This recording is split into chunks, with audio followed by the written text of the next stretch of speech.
ಲೇಖನ ಗೋಶಾಲೆ ಧೂಪ ಇಂಗ್ರೀಡಿಯೆಂಟ್ ಸೀರೀಸ್ಗೆ ವೆಲ್ಕಮ್. 17ನೇ ಆಯುರ್ವೇದ ಹರ್ಬ್ ಭೀಮಸೇನಿ ಕರ್ಪೂರ. ಇದನ್ನ ಪಂಚಕರ್ಪೂರ ಅಥವಾ ದೇಸಿ ಕರ್ಪೂರ ಅಂತ ಕೂಡ ಹೇಳ್ತಾರೆ. ಸಾಧಾರಣವಾಗಿ ಕ್ಯಾನ್ಸರ್, ಇನ್ನಷ್ಟು ಆರೋಗ್ಯ ಸಮಸ್ಯೆ ತರುವಂತ ಮಾರ್ಕೆಟ್ ನಲ್ಲಿ ಸಿಗುವ ಸಿಂಥೆಟಿಕ್ ಕರ್ಪೂರಗಿಂತ ಇದು ತುಂಬಾ ವಿಭಿನ್ನ. ಇದು ಸಿನಮೋಮಮ್ ಕ್ಯಾಂಫೋರಾ ವೃಕ್ಷದ ನ್ಯಾಚುರಲ್ ಕ್ರಿಸ್ಟಲೈನ್ ರೆಸಿನ್. ಇದರ ಹೆಸರು ಮಹಾಭಾರತದ ಭೀಮಸೇನ ಇಂದ ಬಂದಿದೆ. ಯಾಕಂದ್ರೆ ಇದು ಭೀಮನ ಹಾಗೆ ಬಲಶಾಲಿ, ತೀವ್ರ ಶುದ್ಧೀಕಾರಕ ಮತ್ತೆ ರಕ್ಷಕ ಗುಣವನ್ನ ಹೊಂದಿದೆ. ಸನಾತನ ಸಂಪ್ರದಾಯದಲ್ಲಿ ಕರ್ಪೂರಕ್ಕೆ ಅತ್ಯಂತ ಪವಿತ್ರ ಸ್ಥಾನ ಇದೆ. ಆಗಮಶಾಸ್ತ್ರ ಮತ್ತೆ ಶೈವ ಪದ್ಧತಿಗಳಲ್ಲಿ ಆರತಿಯಲ್ಲಿ ಕರ್ಪೂರ ದೀಪ ಅವಶ್ಯಕ ಅಂತ ವರ್ಣಿಸಲಾಗಿದೆ.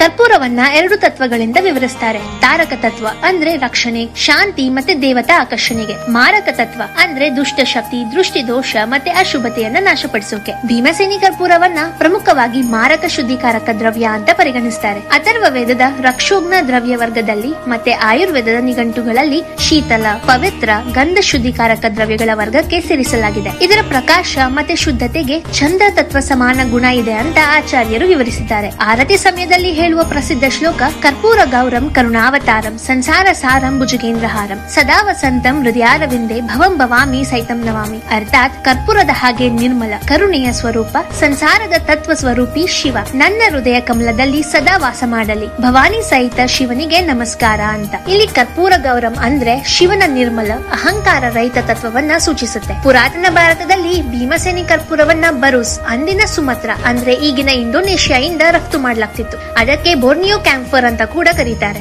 ಇದು ರಾಜಗೃಹ, ದೇವಾಲಯ ಮತ್ತೆ ರಾಜ ದರ್ಬಾರಗಳಲ್ಲಿ ಮಾತ್ರ ಬಳಕೆ ಇತ್ತು. ಭೀಮಸೇನಿ ಕರ್ಪೂರದ ವಿಶೇಷ ಗುಣ ಯಾವುದು ಅಂದ್ರೆ ಇದು ಉರಿದಾಗ ಯಾವುದೇ ರೆಸಿಡ್ಯೂ ಅಥವಾ ಕಪ್ಪು ಹೊಗೆ ಅಥವಾ ಭಸ್ಮ ಬಿಡದೆ ಪೂರ್ತಿಯಾಗಿ ಕರಗುತ್ತೆ. ಇದನ್ನ ಆತ್ಮ ಸಮರ್ಪಣೆಯ ಪ್ರತೀಕ ಅಂತ ಕೂಡ ಹೇಳ್ತಾರೆ. ಅಹಂಕಾರ ಕರ್ಗಿ ಶುದ್ಧ ಚೈತನ್ಯ ಮಾತ್ರ ಉಳಿಯೋದರ ಪ್ರತೀಕ ಇದು. ಜ್ಯೋತಿಷ್ಯ ದೃಷ್ಟಿಯಲ್ಲಿ ದೃಷ್ಟಿ ದೋಷ ನಿವಾರಣೆಗೆ ಸೂರ್ಯಾಸ್ತ ನಂತರ ಮನೆಯ ಪ್ರವೇಶ ದ್ವಾರದ ಹತ್ತಿರ ಭೀಮಸೇನಿ ಕರ್ಪೂರ ಆರತಿ ಮಾಡಿದ್ರೆ ದೃಷ್ಟಿ ಕಡಿಮೆ ಆಗುತ್ತೆ. ರಾಹುಕೇತು ಶಾಂತಿಗಾಗಿ ಶನಿವಾರ ಅಥವಾ ಅಮಾವಾಸ್ಯ ದಿನ ಕರ್ಪೂರ ಧೂಪ ಹಾಕಿದ್ರೆ ಗ್ರಹ ಶಾಂತಿ ಕಮ್ಮಿ ಆಗುತ್ತೆ ಅಂತ ಜ್ಯೋತಿಷ್ಯ ಸಂಪ್ರದಾಯ ಹೇಳುತ್ತೆ. ಅಮಾವಾಸ್ಯ ದಿನಗಳಲ್ಲಿ ಧೂಪ ಹಾಕೋದು ಪಿತೃ ಶಾಂತಿಗೆ ಶುಭ. ಮನೆಯ ಮೂಲೆ ಮೂಲೆಗಳಲ್ಲಿ ಭೀಮಸೇನಿ ಕರ್ಪೂರದ ಧೂಪನ ತಲುಪಿದಾಗ ಸ್ಥಳ ಶುದ್ಧಿ ಮತ್ತೆ ಮಾನಸಿಕ ಶಾಂತಿ ಸಿಗುತ್ತೆ. ಆಯುರ್ವೇದ ಪ್ರಕಾರ ಈ ಕರ್ಪೂರವು ಕ್ರಿಮಿಗ್ನ ಅಂದ್ರೆ ಆಂಟಿ ಮೈಕ್ರೋಬಿಯಲ್, ಕಂಡುಗ್ನ ಇಚ್ಚಿಂಗ್ ರಿಲೀಫ್, ಶ್ವಾಸಹರ ಅಂದ್ರೆ ರೆಸ್ಪಿರೇಟರಿ ಸಪೋರ್ಟ್, ವೇದನಾ ಸ್ಥಾಪನ ಅಂದ್ರೆ ಪೇನ್ ರಿಲೀಫ್ ಆಗಿ ವರ್ಕ್ ಆಗುತ್ತೆ. ಇದನ್ನ ತೈಲದ ರೂಪದಲ್ಲಿ ಸ್ವಲ್ಪ ಪ್ರಮಾಣದಲ್ಲಿ ಮಿಶ್ರಣ ಮಾಡಿದಾಗ ಸ್ನಾಯು ನೋವು, ಶೀತ, ಇಚ್ಚಿಂಗ್ ಕಡಿಮೆ ಮಾಡೋಕೆ ಔಷಧಿಯ ರೂಪದಲ್ಲಿ ಬಳಸಲಾಗುತ್ತೆ. ವೈಜ್ಞಾನಿಕ ದೃಷ್ಟಿಯಲ್ಲಿ ಭೀಮಸೇನಿ ಕರ್ಪೂರ ಉರಿಯೋದು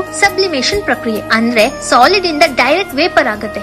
ಆದ್ರಿಂದ ಗಾಳಿಯಲ್ಲಿ ಇರುವಂತ ಕೆಲವು ಬ್ಯಾಕ್ಟೀರಿಯಾ ಗ್ರೋತ್ ಕಡಿಮೆ ಆಗುತ್ತೆ. ತೀವ್ರ ಗಂಧ ಇನ್ಸೆಕ್ಟ್ಸ್ ರೆಪಲ್ ಮಾಡುತ್ತೆ. ನ್ಯಾಸಲ್ ಓಲ್ಫ್ಯಾಕ್ಟರಿ ನರ್ವ್ ಸ್ಟಿಮ್ಯುಲೇಟ್ ಆಗಿ ಲಿಂಬಿಕ್ ಸಿಸ್ಟಮ್ ಕಾಮ್ ಮಾಡುತ್ತೆ. ಮೈಂಡ್ ಅಲರ್ಟ್ ಮತ್ತೆ ರಿಲ್ಯಾಕ್ಸ್ಡ್ ಸ್ಟೇಟ್ ಅಲ್ಲಿ ಇರುತ್ತೆ. ಇದೇ ಕಾರಣದಿಂದ ಋಷಿ ಮುನಿಗಳು ಹವನ, ಜಪ, ಧ್ಯಾನ ಮುಂಚೆ ಭೀಮಸೇನಿ ಕರ್ಪೂರ ಧೂಪವನ್ನ ಬಳಸ್ತಿದ್ರು. ಇದು ಕೇವಲ ಪೂಜೆ ಅಲ್ಲ, ಮಾನಸಿಕ ವಾತಾವರಣ ಹಾಗೆ ಶುದ್ಧೀಕರಣ ತಂತ್ರ. ಅದಕ್ಕೆ ನಮ್ಮ ಧೂಪ ಸಾಮಗ್ರಿಯಲ್ಲಿ ಭೀಮಸೇನಿ ಕರ್ಪೂರ ಮುಖ್ಯ ದ್ರವ್ಯ.